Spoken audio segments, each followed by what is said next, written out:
Hello. Good morning, good afternoon, good evening, depending on your time zone.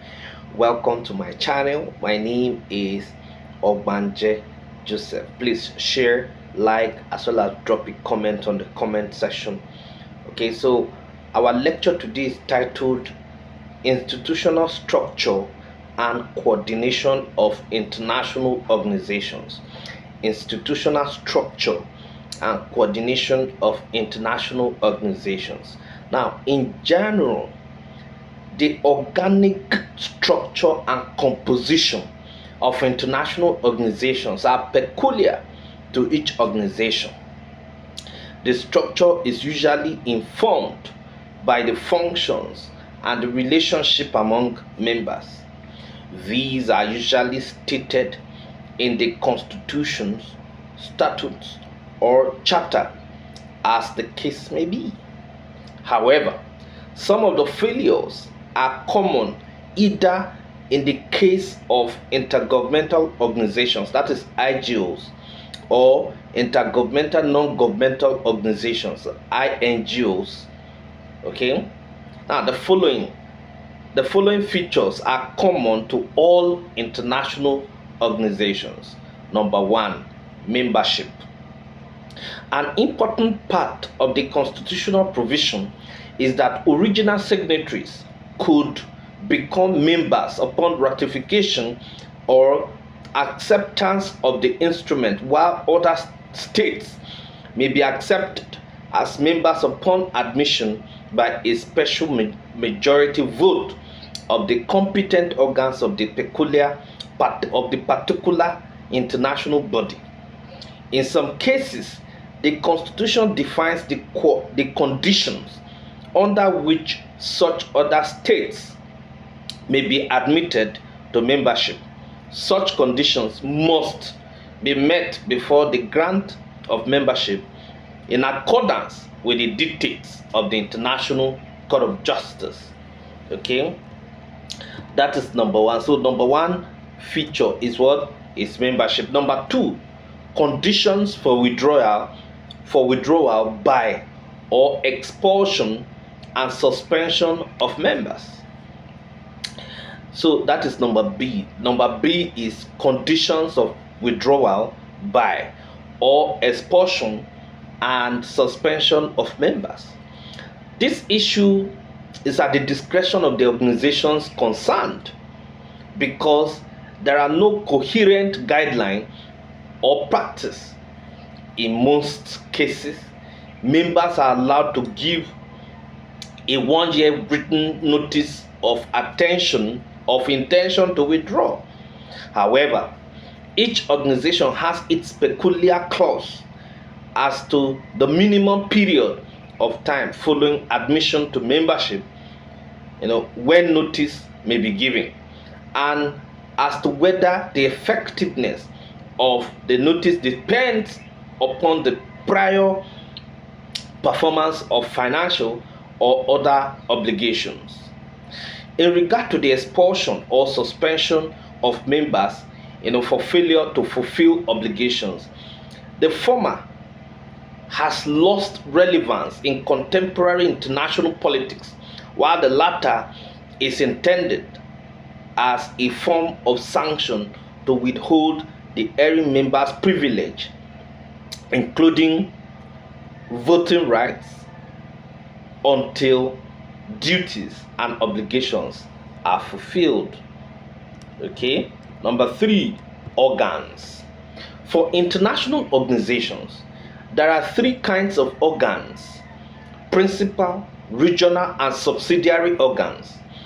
The principal organ would most likely consist of that is number one, a policy making body, usually the Assembly or Congress, which is a representation of all member states with power to supervise the working of the organization and to control its budgets, and more frequently also with power to adopt conventions and other measures, to make recommendations for national legislation.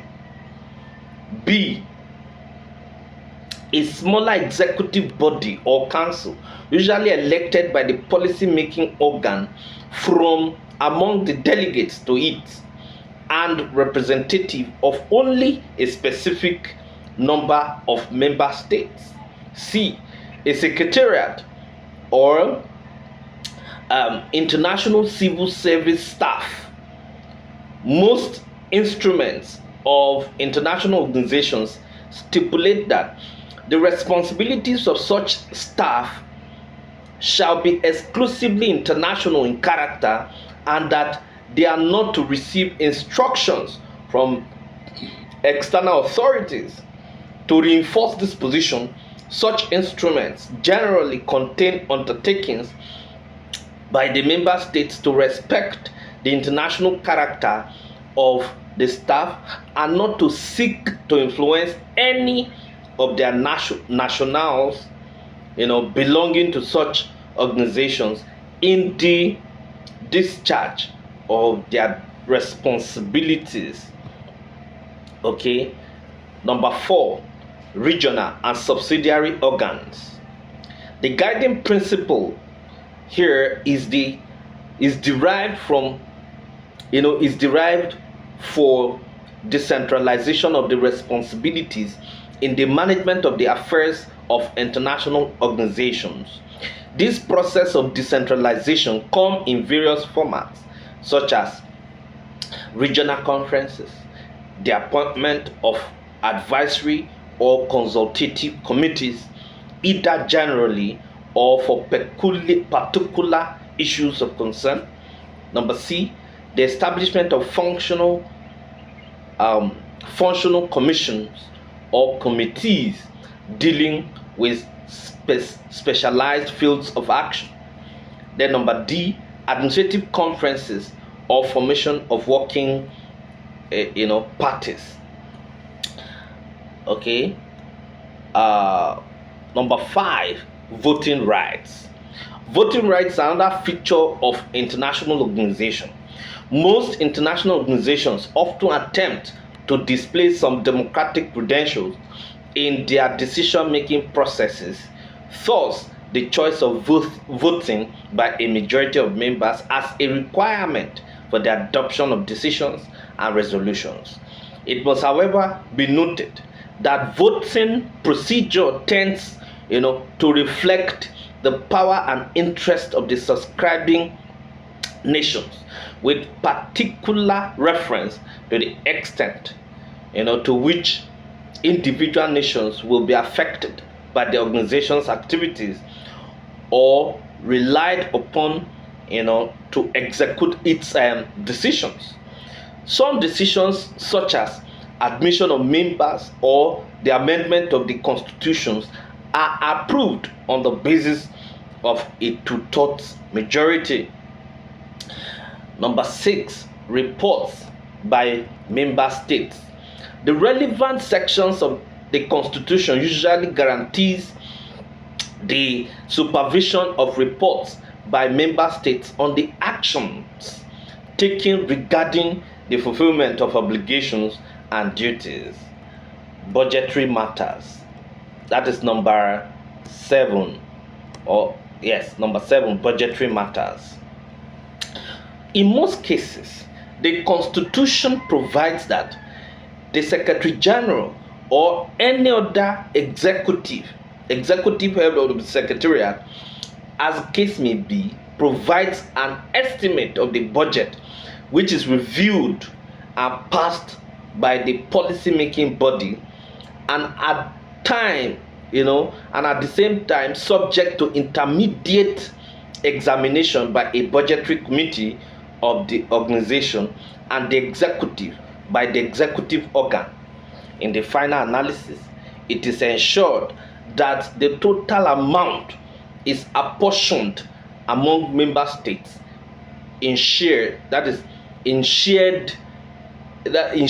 determined by the policy making body.